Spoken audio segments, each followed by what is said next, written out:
Thank you. So when we think about this transition, there is, regulation, planning, taking on big projects, finance, sustainable finance, but there's also the R&D and technology element. And Lemi, I want to come to you about this. I mean, do we have the innovation, the R&D necessary in the region? Is it okay to perhaps get it from other parts of the world as we learn, and the whole world is in a learning process on this?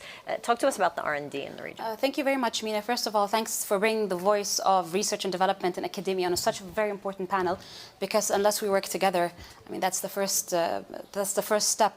stepping stone.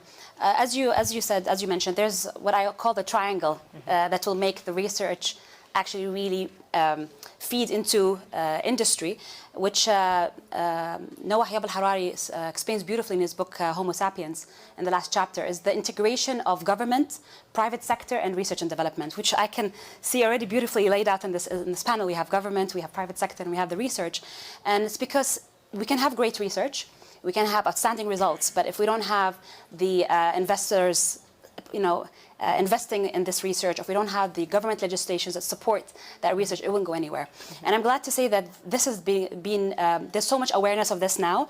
Actually, in Oman, we have a platform called Ijad that does exactly that. It's a platform that connects research institutions to government institutions with the private sector. And that's how I actually got my fund to do my research into biofuel, which is one of the sources of renewable energy. If you'll just give me a few seconds to mention, there are several projects in Oman that with regard to renewable energy, whether it's solar, wind, more recently green hydrogen, which has specific and huge attention, especially by His Majesty. And on behalf of our minister here, which I'm humbled to be sitting in front of, we could like to call for investors to look into this large project of green hydrogen that's taking place. There's already a lot of attention on the green hydrogen project, which is expected to be one of the largest ones in the world, because we can provide solar and wind at compatible prices. The research is, I mean, there's two parts. I'm really happy to say that the youth are finding it important to look into renewable energy.